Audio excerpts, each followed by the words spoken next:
There is a plot in the country to enslave every man, woman, and child. Before I leave this high and noble office, I intend to expose this plot. 7 days later, he died.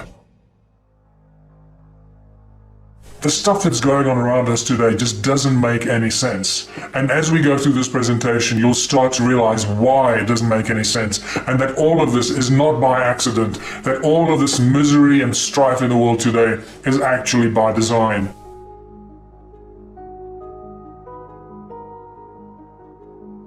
Why is the world divided like this? It is not by accident. All of this is by very meticulously planned action. It is all done by design through the control systems that run our world. All you gotta do at all times is follow the money. You'll get to the top and discover the Rothschild banking empire and their cronies, the banking families, and what is often referred to as the royal political elite. These families that control the world did not suddenly come into power in the last 100 years. We're talking about thousands of years of royal bloodline control of the world. The Rothschilds and the other banking families pretty much own all the central banks of the world. This is a shock to the system. The central banks of the world, like the Federal Bank of America, the Bank of England, the South African Reserve Bank, the Reserve Bank of Australia, India, Brazil, all the central banks of all the countries of the world do not belong to the people. They are owned private entities that are controlled and owned by the Rothschild banking empire. And they set the norms, the rules, and the financial policies for the countries. And they lend money to the countries, the governments and the presidents and the prime ministers and the ruling parties of the different countries. And this is why we're constantly trapped in the cycle of debt, because the banks that print our money do not belong to its people. What is money really?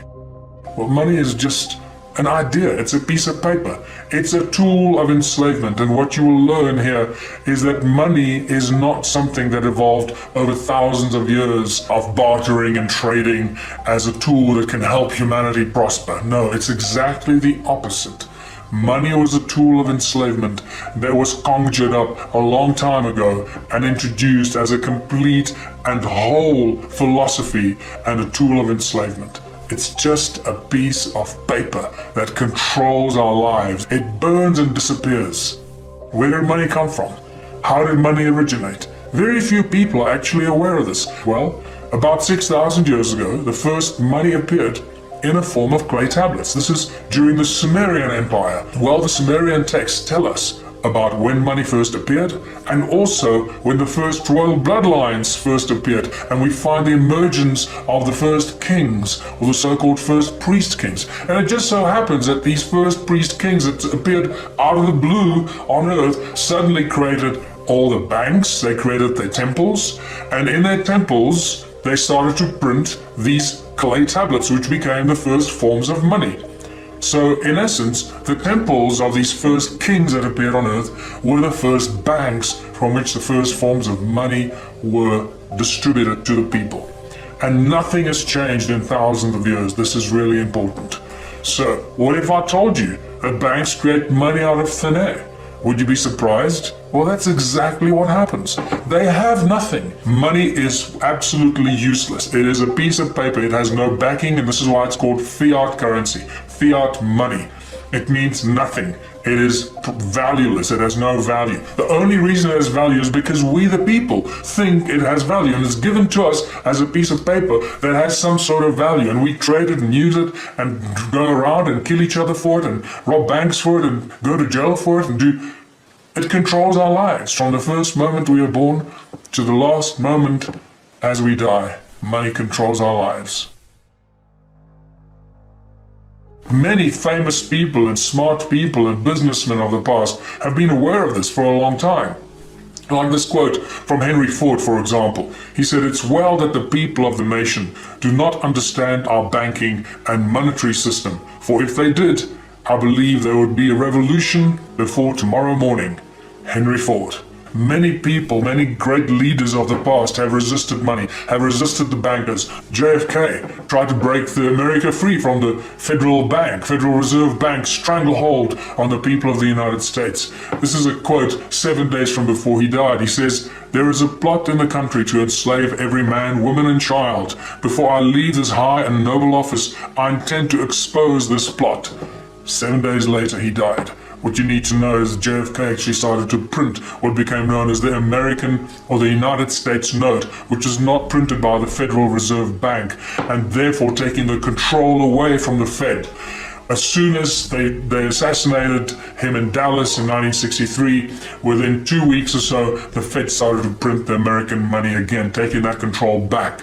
And this happened also with Abraham Lincoln, who 100 years before that started to print the greenback in the United States, making the American people free of all debt. And the greenback was printed by the government. It didn't belong to the Federal Bank or the Rothschild Empire. This was obviously not liked, and they lost control. This is why they shot him and got rid of him, because he didn't play their game. Who controls our governments? Who controls the bankers? Who controls what's going on here?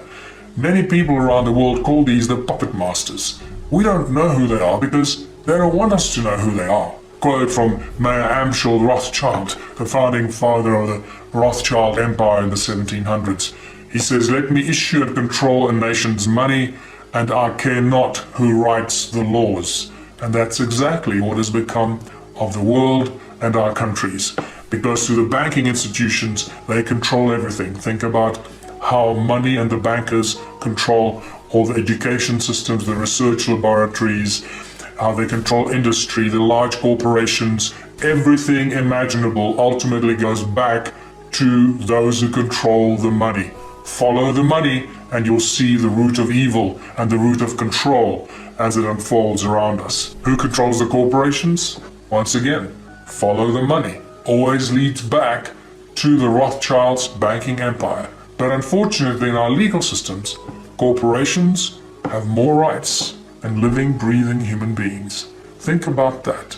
This is unimaginable that something like this could even happen. Many people are shocked when they find out that every country in the world is registered as a corporation. It's not just countries. It's states, provinces, cities, everything imaginable. The roads that we drive on are registered as corporations. Everything in our lives is being incorporated around us while we carry on and distracted by computer games and the news and who's screwing who and who won what game and what final is being played. While we're being distracted by the entertainment and the programming on our televisions, our world around us has been stolen from us and incorporated. And this is how, through the legal system and the corporations that have more rights than living, breathing human beings, we the people have become slaves to the corporations every step of the way. It scares the hell out of governments to have people in control of their own money.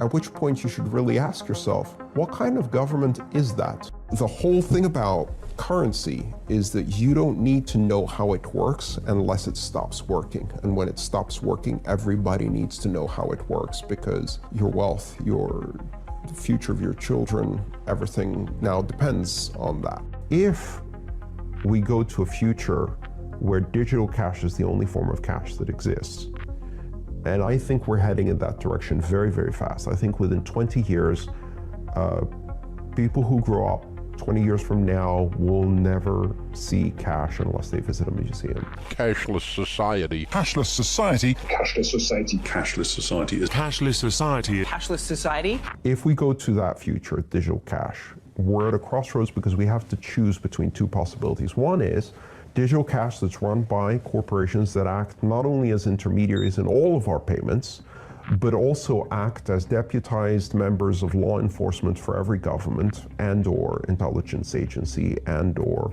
dictator who co-opts them to their means.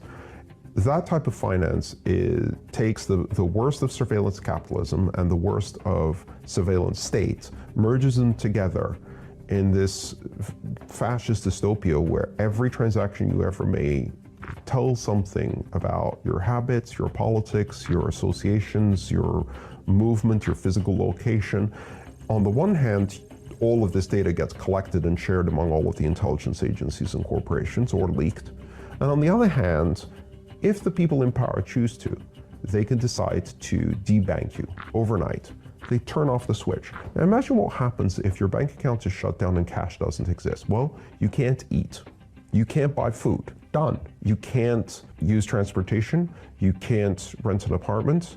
They can literally destroy your life in a second. And if you think this is crazy, this is happening today in China. They have a system called Sesame. It's called a social credit score. And they use your social media postings to give everyone a score as to how well they toe the line of political correctness to the doctrine of the Communist Party. People who have a negative credit score on that system are denied access to public transportation.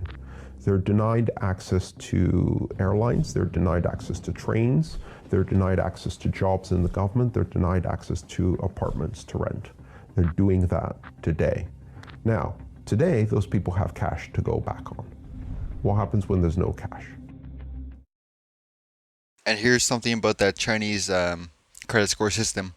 What they do is they test new ideas in third world countries, and then they implement it in the first world countries. So eventually in USA, you'll get a social credit score system eventually.